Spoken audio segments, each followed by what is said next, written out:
Mesdames et messieurs, bonsoir et soyez les bienvenus pour cette nouvelle édition de votre journal de 22 heures à la une dans l'actualité.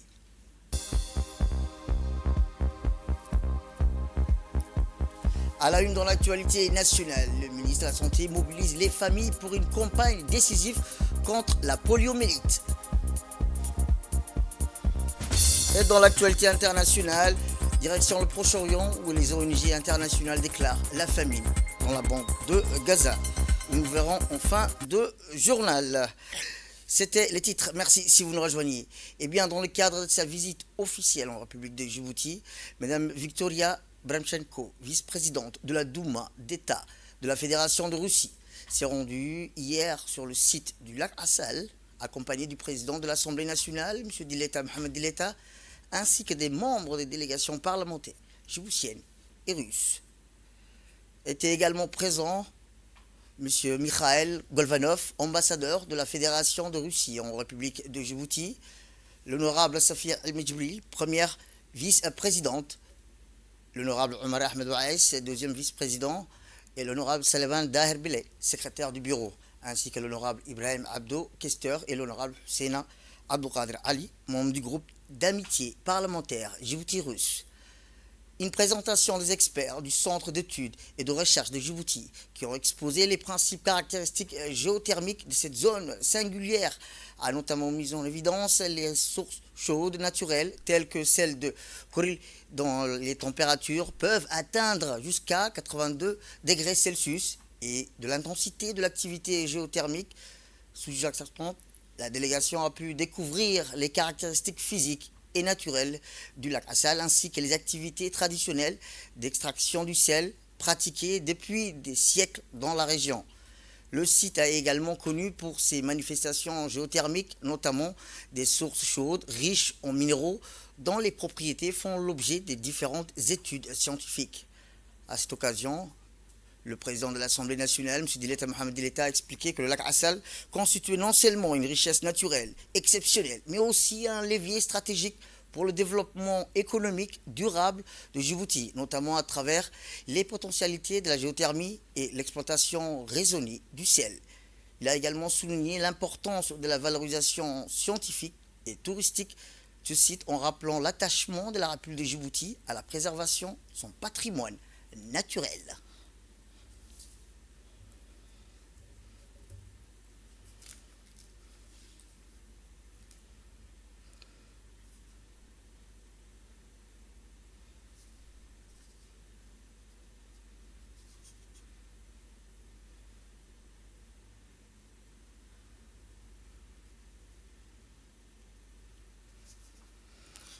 Puis la délégation de la présidente de la Douma, de la Fédération de Russie, conduite par Mme Victoria Bramchenko, a été chaleureusement accueillie par Mme Fatouma Moussa Abdi, secrétaire générale de l'Union nationale des femmes djiboutiennes.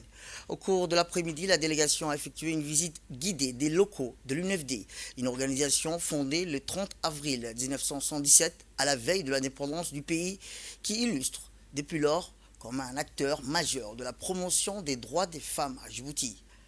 La première vice-présidente, l'honorable Safia El-Medjibril, a pris part à cette rencontre entourée de plusieurs membres du bureau de l'Assemblée nationale et du groupe d'amitié parlementaire Djibouti-Russe. Cette immersion a permis à la vice-présidente et à sa délégation de mieux appréhender les missions projets de la réalisation de cette institution pionnière dans l'autonomisation économique et sociale des femmes, la lutte contre les mutilations génitales féminines et le renforcement de leur participation à la vie politique et publique. À cette occasion, Mme Fatma Moussa Abdi a exposé les principales actions menées par l'UNFD, les résultats obtenus sur le terrain, présidée par la première dame, Mme Khadra Mohamed Haïd, bénéficie du soutien constant du président de la République, son Excellence Ismaël Merguele, dont l'engagement en faveur de l'émancipation des femmes et de l'égalité des chances constitue un axe central de sa vision du développement inclusif et durable pour Djibouti. Sous son impulsion, des avancées notables ont été enregistrées dans la législation, l'éducation, la santé, la présentation politique des femmes. À l'issue de la visite, Mme Victoria Bramchenko a salué les efforts remarquables entrepris par Djibouti en matière de promotion des droits des femmes et d'égalité des genres. Elle a exprimé son admiration pour le rôle central joué par l'UNFD et pour l'engagement politique au haut niveau incarné par le chef de l'État et de la première dame qui place la femme djiboutienne au cœur du développement national. Autre actualité nationale, l'hôtel Kempinski a servi de cadre annuel relatif à la gestion du portefeuille de la Banque mondiale, une session stratégique présidée par le ministre des Finances et de l'Économie, M. Ilyes Msdawale. Cet atelier centré sur la revue et gestion du portefeuille de la Banque mondiale, dont le pays s'inscrit dans une démarche proactive visant à optimiser l'utilisation des ressources allouées aux projets de développement. L'objectif ultime, accélérer la transformation économique et sociale de Djibouti, tout en consolidant les acquis. Cette rencontre, marquée par une atmosphère de détermination et de collaboration, a permis d'évaluer les progrès réalisés ainsi que les défis persistants dans la mise en œuvre des initiatives soutenues par la Banque mondiale. Toutefois, cette ambition est confrontée à des obstacles opérationnels. Rappelons que parmi ces défis figurent des retards administratifs, des lacunes dans la coordination, des difficultés liées à l'absorption efficace des fonds. Ces problématiques, qui n'évitent qu'à dans le contexte de développement intensif, exigent des réponses ciblées et innovantes. Saluer cette dynamique souligne l'importance d'une synergie renforcée entre les parties prenantes. Ils ont également retiré leur soutien indéfectible à Djibouti tout en appelant à une meilleure coordination et une adoption plus rapide des réformes structurelles. À l'issue de cet atelier, les recommandations formulées seront mises en œuvre avec diligence. Elles visent notamment à rationaliser les procédures administratives, renforcer les capacités techniques locales et promouvoir une gouvernance plus inclusive. Autre actualité nationale, diplomatie cette fois-ci, ou toujours dans le cadre de leur mission de travail. Dans notre pays, la délégation composée de M. Jacob Narengo, secrétaire à la sécurité intérieure du département d'État de la sécurité intérieure et de l'administration nationale du Kenya, et M. Jean-Pierre, secrétaire exécutif du centre régional sur les armes légères, a été reçu par le ministre des Affaires étrangères et porte-parole du gouvernement, M. Abdelkader Hussein Omar.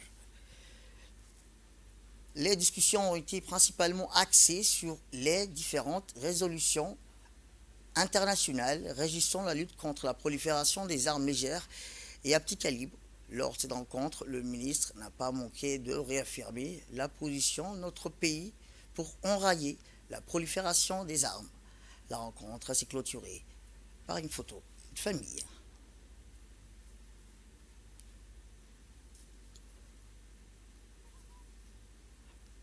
Puis, dans la matinée, la délégation s'est rendue à la société de gestion du port de Doralé, où ils ont été reçus par les différents responsables qui ont tenu à leur expliquer l'importance stratégique de ce port pour les pays de la région.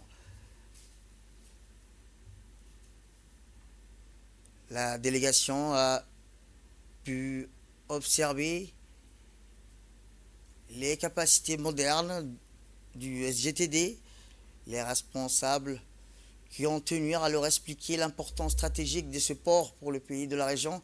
C'est ainsi que la délégation a pu observer les capacités modernes du SGTD en eau profonde, équipées pour le transit des marchandises diverses qui jouent un rôle vital dans l'approvisionnement des pays de la sous-région.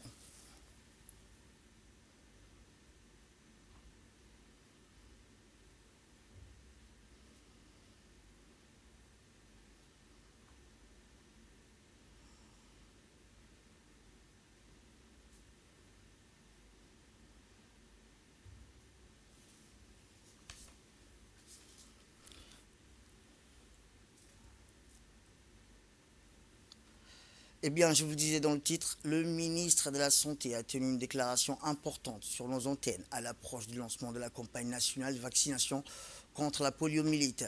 C'est ainsi que le ministre a indiqué dans sa déclaration que cette campagne vise à administrer une dose supplémentaire de vaccin anti-poliomyélite oral à tous les enfants de moins de 5 ans en complément de leur calendrier vaccinal habituel. Les équipes du ministère effectueront un porte-à-porte sur l'ensemble du territoire pour s'assurer qu'aucun enfant ne soit oublié. Il est donc devoir de protéger Djibouti contre la poliomyélite. Pour cela, il est impératif que tous nos enfants de moins de 5 ans reçoivent systématiquement le vaccin antipoliolytique chaque fois qu'il est proposé, a affirmé le ministre. Il a également lancé un appel pressant aux parents, les encourageant à faire de la vaccination de leurs enfants une priorité non seulement pour le bien-être, mais aussi pour celui de tout le pays. Poursuivant son allocution, Dr Ahmed Roble Abdile a alerté sur la recrudescence des cas de poliomyélite dans plusieurs pays de la sous-région, soulignant que l'emplacement stratégique de Djibouti au carrefour des migrations régionales accroît les risques d'importation du virus. Même les enfants à jour dans leur vaccination régulière doivent recevoir cette dose supplémentaire. C'est une mesure de protection indispensable face à la menace persistante, a-t-il insisté. Le ministre a par ailleurs rappelé que des cas de poliomyélite continuent d'apparaître dans le monde, ce qui est inacceptable à l'heure où la vaccination permet d'en prévenir totalement. Il est vital que nous faisons tout ce qui est en notre pouvoir pour protéger définitivement nos enfants contre ce virus dévastateur, a-t-il indiqué le ministre de la Santé, Dr Ahmed Roble Abdile. Le poliovirus touche principalement les enfants de moins de 5 ans et peut provoquer une paralysie irréversible. Pourtant, une simple vaccination suffit à l'éviter. C'est pourquoi le ministère de la Santé exhorte tous les parents à accueillir favorablement les agents du ministère de la Santé et à faire vacciner leurs enfants. Pour mémoire, Djibouti a été déclaré exempté de la poliomyélite en 2002. Toutefois, la circulation de poliovirus de type 2 dérivé de souches vaccinales dans plusieurs pays voisins constitue une menace persistante pour toute la région de la Corne d'Afrique. À travers cette campagne nationale, le ministère de la Santé réaffirme son engagement à protéger chaque enfant vivant sur le territoire djiboutien contre la poliomyélite. Tout à fait autre chose cette fois-ci, où le ministère de la Femme et de la Famille, en partenariat avec l'Union africaine, les Nations Unies et le réseau des femmes leaders, ont organisé hier à l'hôtel Kempinski un atelier de lancement officiel du réseau des femmes leaders à Djibouti, consacrant ainsi l'adhésion du pays en tant que 39e membre. Cet événement historique a réuni de nombreuses femmes leaders issues de divers secteurs politiques, société civile, secteur privé, dans le cadre d'une consultation nationale sur les priorités de mettre en avant pour promouvoir la participation des femmes dans la gouvernance et le développement durable. La cérémonie d'ouverture a été marquée par des discours forts en engagement et en ambition pour une société plus inclusive, équitable et égalitaire. À travers cette initiative, le ministère de la Femme et de la Famille réaffirme sa volonté de renforcer la place des femmes dans les sphères décisionnelles conformément aux objectifs de l'Union africaine. Le réseau, qui a été lancé en 2017 sous l'impulsion de l'Union africaine et des Nations Unies, vise à renforcer le leadership féminin sur le continent et à créer un cadre d'échange, de solidarité et de plaidoyer pour les femmes africaines engagées. Avec cette adhésion Djibouti s'engage résolument dans une dynamique régionale des femmes leaders. L'atelier de ce jour marque le début d'une série d'actions concrètes pour soutenir les femmes djiboutiennes dans leur cheminement vers l'autonomisation, l'influence et le leadership.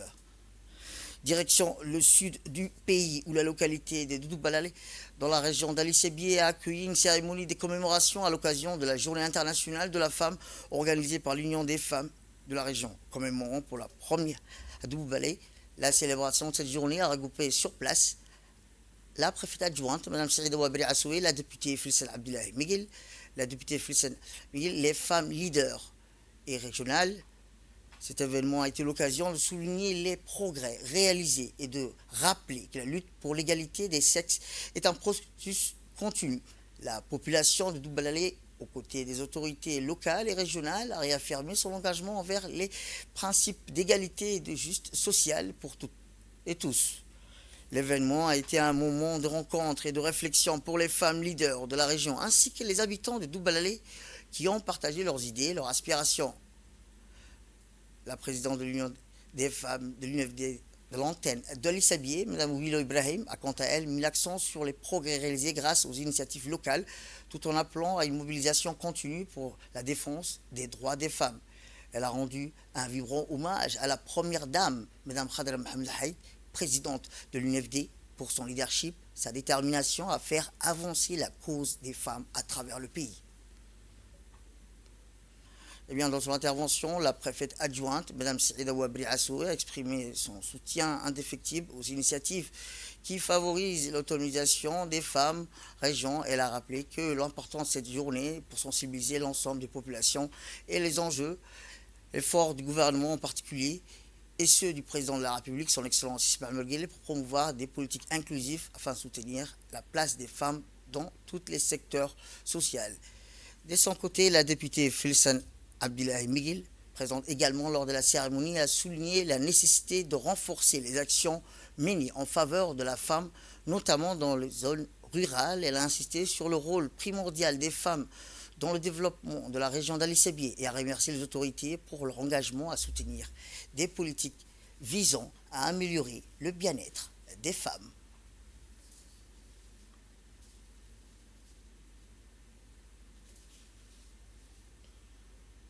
Retour à Djibouti où la gendarmerie nationale a reçu la visite de l'académie militaire interarmée d'Arta, conduite par son directeur, le lieutenant-colonel Ibrahim Youssouf Dabar. La délégation regroupait les 34 personnels comprenant membres d'encadrement des 28 élèves officiers de la 3e année. Cette forte délégation de la MIA qui forme les futurs cadres officiers des forces de défense et de sécurité a été accueillie au centre d'instruction de la gendarmerie nationale 6 au PK23. Ils étaient accueillis par son commandant d'unité, le lieutenant-colonel Abdoukadir Dini, en présence des lieutenants-colonels Abdi Daher Merane et de Hussein Mohamed Qayad. Après les échanges de courtoisie, mots d'accueil et installation d'amphithéâtre, complexe polyvalent des conférences, plusieurs présentations ont été faites au profit de la délégation pour permettre aux élèves officiers de connaître les spécificités de la gendarmerie nationale ainsi que la large palette de ses missions. Une pause café a été offerte à l'issue des invités. Des démonstrations de 3 exercices. Le premier du groupe cynophile présentait des exemples d'emploi du chien en intervention. Le second est de maintien de l'ordre exécuté par un escadron de la gendarmerie mobile dans le cadre de la gestion des foules. Le dernier du GIGN mettait en avant certaines aptitudes de cette unité d'élite ont été présentées à la délégation de la MIA d'illustration des domaines de compétences de la gendarmerie et des savoir-faire des personnels. Le commandant encadrement d'élèves officiers amiens en visite les installations du groupe cynophile de la gendarmerie qui dispose des différents types de chiens. Le groupe cynophile qui a conduit à un scénario dynamique, remarqué, de maintien en conditions opérationnelles des chiens réalisés par leur maître. Cette activité se poursuit par la visite de l'école internationale de perfectionnement à la pratique de la police judiciaire qui, à travers une présentation faite par son directeur, le lieutenant-colonel Hussein Mohamed Qayad, et de la visite des installations exceptionnelles de creusement, de formation. La journée s'est terminée par un échange de cadeaux et le mot de remerciement du directeur de la MIA qui n'a pas manqué de relever la qualité de l'accueil du programme proposé.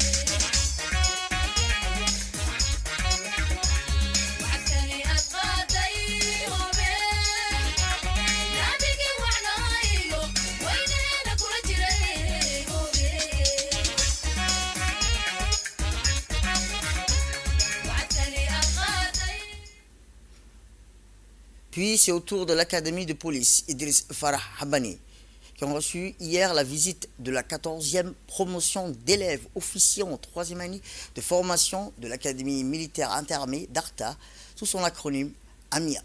Ces jeunes officiers étaient accompagnés de leur directeur, le lieutenant-colonel Ibrahim Youssouf Dabar, ainsi que de plusieurs instructeurs, le colonel Essedine Amrani, le colonel Leborgne et le lieutenant-colonel Abdi Hussein, médecin à l'AMIA.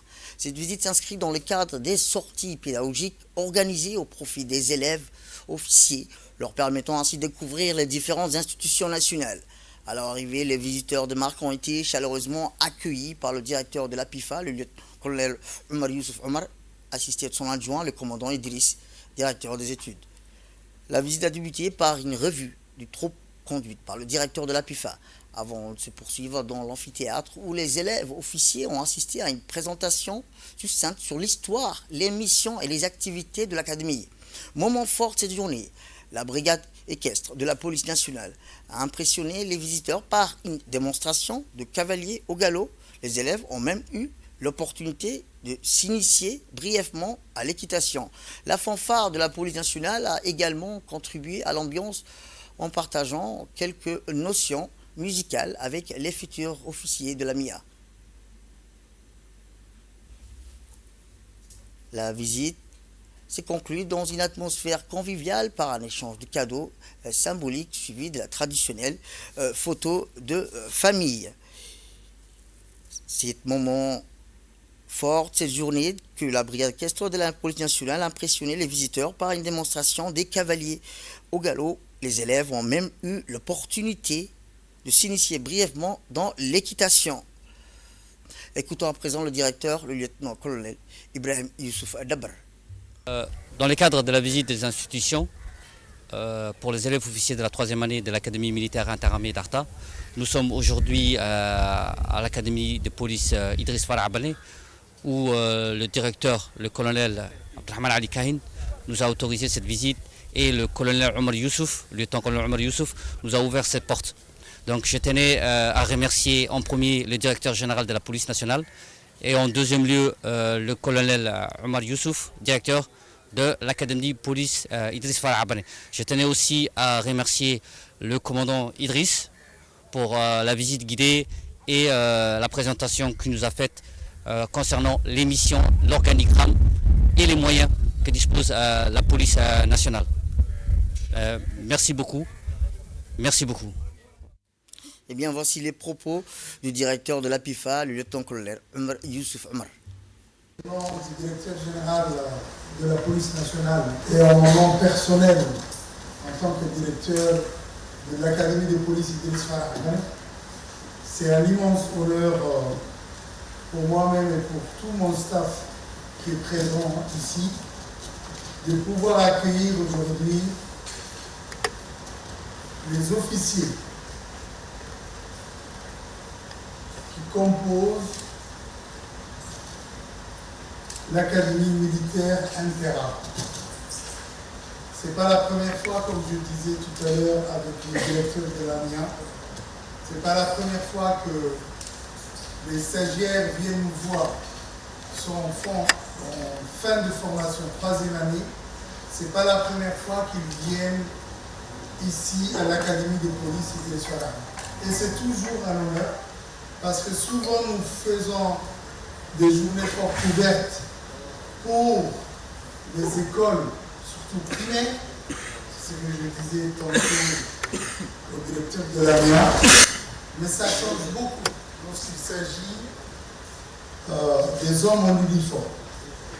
Je pense qu'il n'y a que l'AMIA avec qui nous avons beaucoup d'échanges, parce que ce n'est pas la première fois que vous nous rendez visite, et cela vraiment me réjouit profondément et réjouit surtout le directeur général de la police nationale, le colonel Abdelrahman Ali Kahin. Sport à présent, où la 8e édition du meeting international d'athlétisme de Djibouti s'est déroulée cet après-midi en présence des délégations des 14 pays du monde, celle de la Confédération africaine d'athlétisme, la présidente du comité national olympique, Aïcha Ali Guered. Les dirigeants de la Fédération djiboutienne de l'athlétisme étaient présents sur le terrain pour veiller au bon déroulement des épreuves sportives. En amont, la Fédération djiboutienne de l'athlétisme s'était donné les moyens de ses ambitions pour assurer la réussite de l'événement sportif, qu'il s'agisse de l'accueil des spectateurs, l'hébergement des sportifs, la logistique et la praticabilité des pistes de course aux normes standards internationales. Dans ces conditions réunies, une quarantaine d'athlètes internationaux ont pris part au déroulement de ce meeting qui a eu lieu pour la 8e année consécutive sous nos cieux. Les uns étaient nationaux, les autres étaient en provenance des pays de la région, du reste du continent. Les compétitions de l'édition de cette année ont mis en liste des athlètes africains et arabes qui ont réalisé des performances remarquables lors des championnats internationaux ou encore des Jeux olympiques.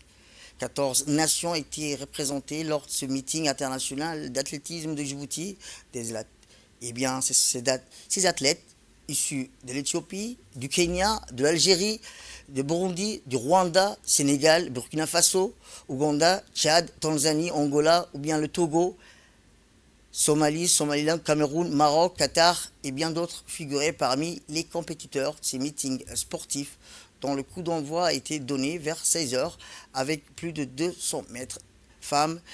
La 8e édition du meeting international de Djibouti a une différente discipline du course, à savoir le 200 mètres, le 800 mètres, le 1500 mètres, le 3000 mètres et aussi le 10 000 mètres.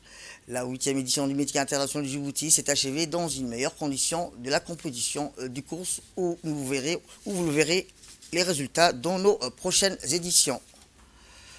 Direction le nord du pays où M. Abdelkader Ahmed Daoud, lauréat du Grand Prix du chef de l'État, a une visite de courtoisie, à une sensibilisation à l'inclusion et à la formation des encadreurs dans le cadre de la promotion handisport soutenue activement par le président de la République, son Excellence Ismaël Omar Guelleh, une visite de courtoisie qui a été organisée à l'initiative des acteurs du mouvement handisport.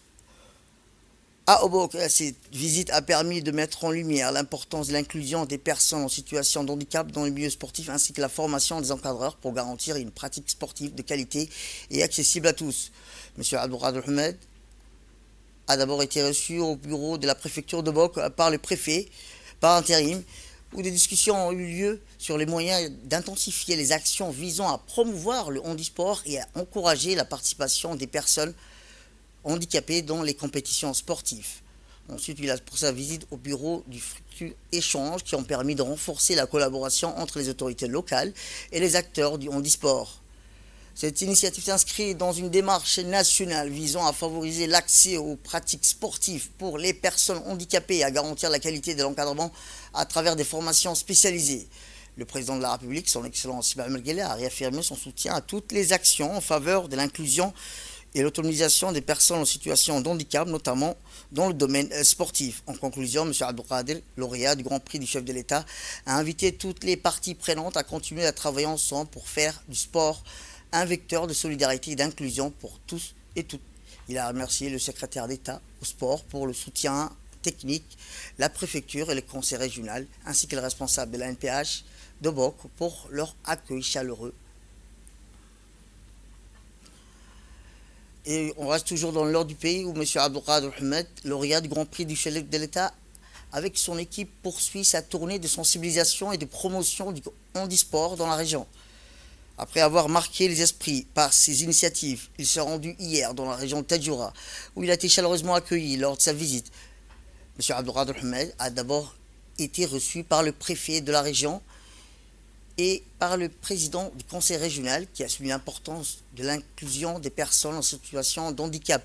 M. Abdelkader Ahmed a également tenu une séance de sensibilisation dédiée aux personnes handicapées. Cette rencontre a permis d'échanger sur les défis rencontrés par les sportifs en situation de handicap et discuter des solutions possibles pour favoriser leur intégration dans le milieu sportif. En parallèle, une formation a été dispensée aux encadreurs locaux afin de les préparer à mieux accompagner les athlètes handicapés.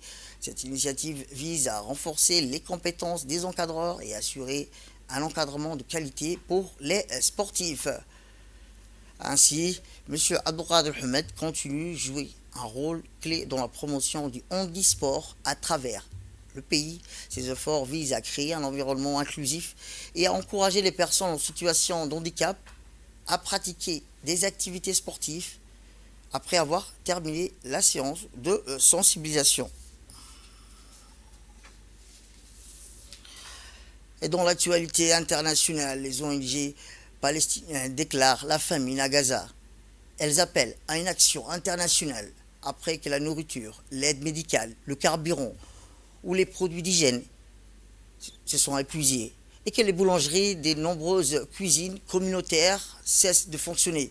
C'est ainsi que le réseau des organisations non gouvernementales palestiniennes a déclaré jeudi que la bande de Gaza était entrée dans un état de famine après l'épuisement des réserves de nourriture, de médicaments, de carburant. Le réseau a déclaré que l'aide médicale, l'aide carburant et des produits d'hygiène ont été épuisés et que les boulangeries et de nombreuses cuisines communautaires ont cessé de fonctionner. Le réseau a appelé l'autorité palestinienne et les Nations Unies à déclarer la bande de Gaza zone de famine et que toutes les parties assument leurs responsabilités face à cette catastrophe sans précédent. Et bien c'est tout pour cette édition. Merci à vous de nous avoir suivis. Restez avec nous pour la suite de nos programmes télévisés. Le programme continue sur Télé Djibouti.